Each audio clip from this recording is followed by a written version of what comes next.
Here it comes!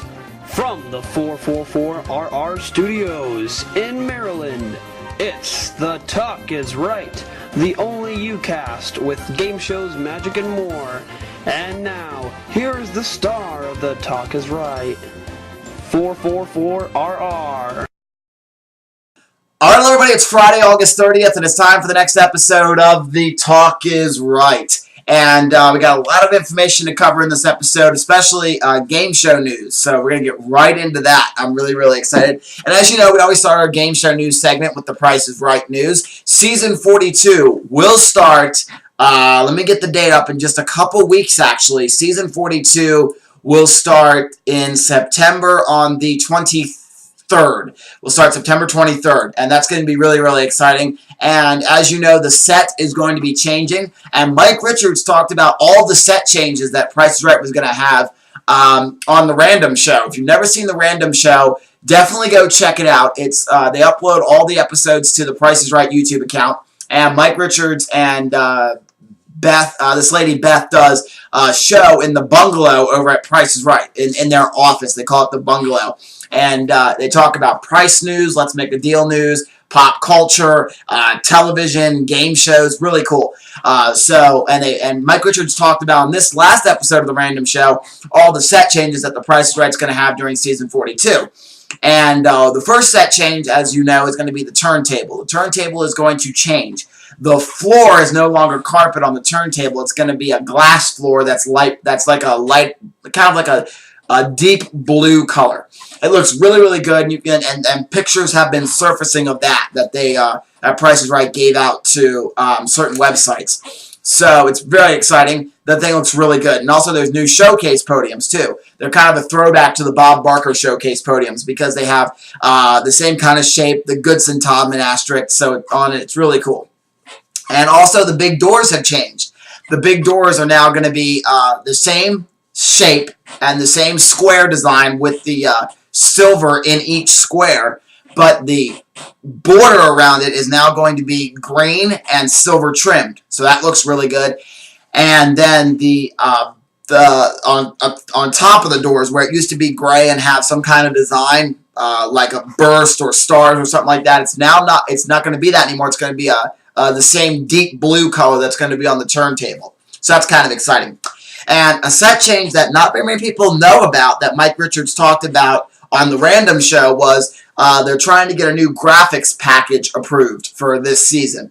Mike Richards already showed the graphics package to Fremantle Media, which is the parent company of The Price is Right. He's trying to get it approved now. He's got to show it to CBS and see what they say. And if they like it, Mike will have it approved, and he'll start using it on The Price is Right. New graphics, a whole new slew of graphics like money amounts that flash, and even the light border is going to get a makeover too, Mike Richards said on the Random Show. He said that it's going to be a brand new, completely new border, not like any of the ones before, but it's going to be still keeping the Price is Right feel to it. So that's kind of exciting. I can't wait for that. Hopefully it gets the graphics approved because Jen Bisrall, who is the other, I said Beth before, but it was Jen Bisrall, who's on the show with Mike, said she really likes all of the graphics, the new graphics the show has, so that they're trying to get approved. So that's good because Mike Richards made a little passing joke, and he said, usually don't like any of my ideas that I have for changes.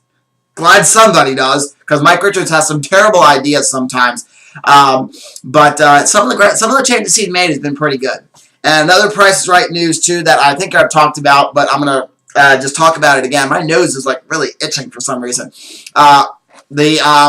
Another piece of news that I have is the card game is coming back, and it's official now that the card game is coming back because PriceIsRight.com has been slowly uploading every single game to their website, like the description of the game and a YouTube clip of it. Well, recently, about a couple days ago, they just uploaded a clip of card game on there, on the Price is Right's website, on the YouTube channel, and then they added the card game to the game list. So that should be pretty good. I think that's going to be a good sign that card game's coming back this season. Because they haven't put credit card back. And according to what Mike Richards said on Twitter, and I asked him this question on Twitter, I know card game is coming back this season. Will we see the credit card? And he says probably not this season. So he said no plans for it as of right now. All right. So that's Price is Right news. And also, Mike Richards talked about on the Random Show that he has set changes for Let's Make a Deal. The Let's Make a Deal set is going to be completely overhauled. But CBS and Fremantle told him you can't divulge any secrets about the set. You can't tweet any pictures out. You can't talk about it. They want to keep the set under wraps. I don't know if that's a good thing or a bad thing, but we will definitely see. Okay, so the next bit of game show news is this is Jeopardy! If you haven't seen the picture of the Jeopardy set, I think it's been posted on their Facebook page. Jeopardy! Is getting a completely new set for its 30th season.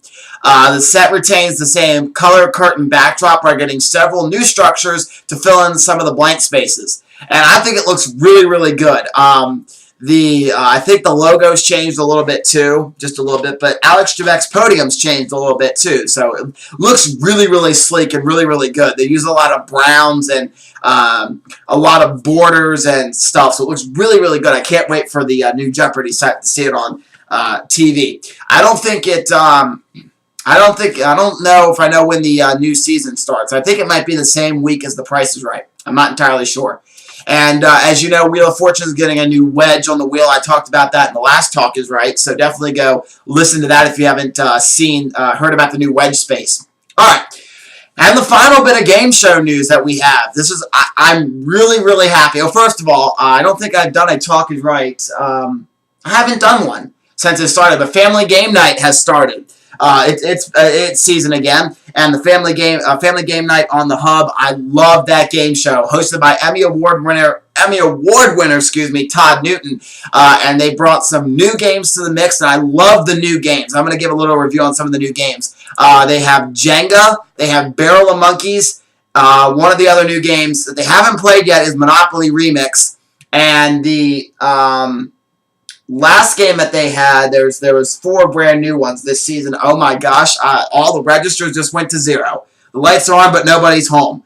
Oh gosh. It's, well, it'll come to me. But anyways, I'm going to give my short little review on some of these. Jenga is really, really cool. What happens is Todd puts these little chips in the bag, in this little Jenga box. And you pull them out, and that's how many chips you have to get, or how many Jenga blocks you have to push out of the tower and put on the top. And you have, the game's time limit is 3 minutes, or it was 2:50 or something like that. And every time you place your blocks, the clock stops, so it's kind of cool. And then Barrel of Monkeys is kind of neat because there's barrels on the stage. You pick a barrel, each barrel has a monkey inside of it from 1 to 10.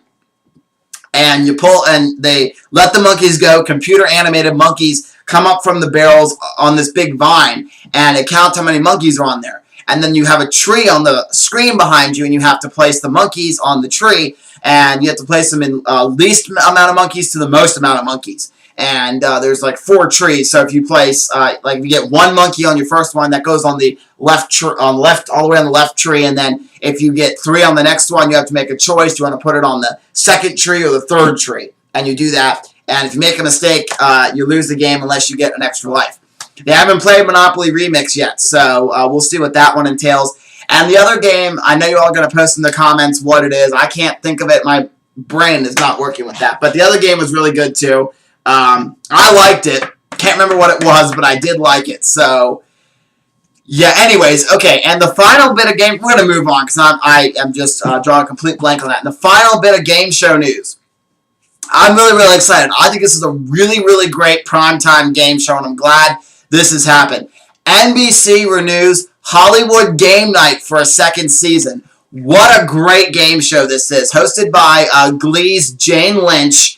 It airs new episodes Thursdays at 10 p.m. Eastern Standard Time and sees 2 contestants playing a slew of party games with A-list celebrities for a shot at $25,000. And then the celebrities get, if the contestant wins $25,000, they get $10,000 for their charity. And the series has done well for the network, retaining 85% of its premiere audience and has been a strong summer performer. And this is what NBC's president has to say about Hollywood Game Night, and I quote, "Not only is it a show we're proud of, It's easy watching and fun, and the repeats have been holding up quite well, retaining 85% of the premiere ratings. Quality we're looking for, end quote, says NBC's president of alternative and late night programming, Paul Telegri, told Dateline. And exciting news, Jane Lynch will return as the host.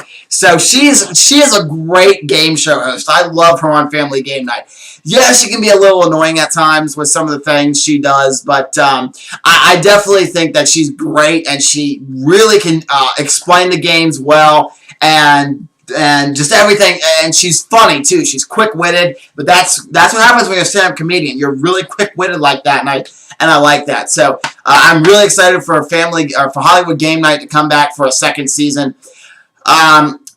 No information has been said about when it's coming back, like if it's coming back for just the summer or if it's going to be a yearly, like an all-year show. I really hope it comes back for just the summer, because NBC has a tendency to run their game shows a lot, and I think that hurts it. Like in the case of Deal or No Deal, I think that went a little too long, but I'm not going to get into all that. But definitely excited, and great job to Jane Lynch and everybody at Hollywood Game Night. Great little show, and I love that show, so I can't wait for it to come back. All right, on to the magic-related news. We have new details on Now You See Me, the sequel. If you didn't hear about that, we talked about last time on The Talk Is Right that Now You See Me, the Jesse Eisenberg magician movie where the four magicians pull off bank heists during their magic shows, has gotten a sequel. And from ComingSoon.net reports that Louis Lentar will be back for the sequel to surprise summer hit Now You See Me. He indicates that the story of the thieving magicians known as the Four Horsemen was always intended to be a two-story arc.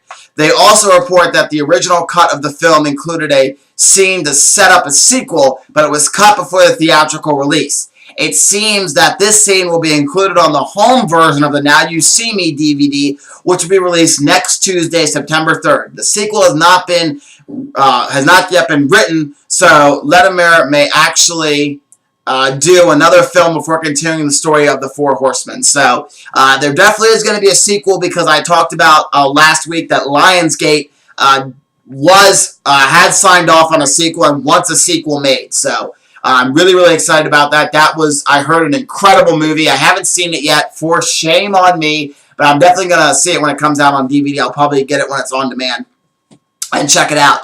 That's kind of terrible. You all are probably saying, well, you're a magician, you should see that movie. I have not. I only saw the Oz the Great and Powerful just this last week. So, and I love The Wizard of Oz, and so whatever. All right, now I'll give my little review of that movie too, because I want to voice my opinion on that. All right, and two more new magic news stories. Neil Patrick Harris hosts the Emmys. Now you're probably saying to yourself, okay, what's so special about that? Well, the Emmys on CBS have released a promo video in which Neil Patrick Harris says he'll be bringing a little magic to the show. And if that's any indication as to his magic he's done in the past, such as on the Tony Awards and on when he hosted one year on the TV Land Awards, he did a quick change act during the middle of his song that he was singing. That might mean that we'll see a little magic from Neil Patrick Harris during the Emmys. So we'll see what happens. That'd be pretty exciting. And the final little bit of magic news that I am super, super excited about, Collins Key.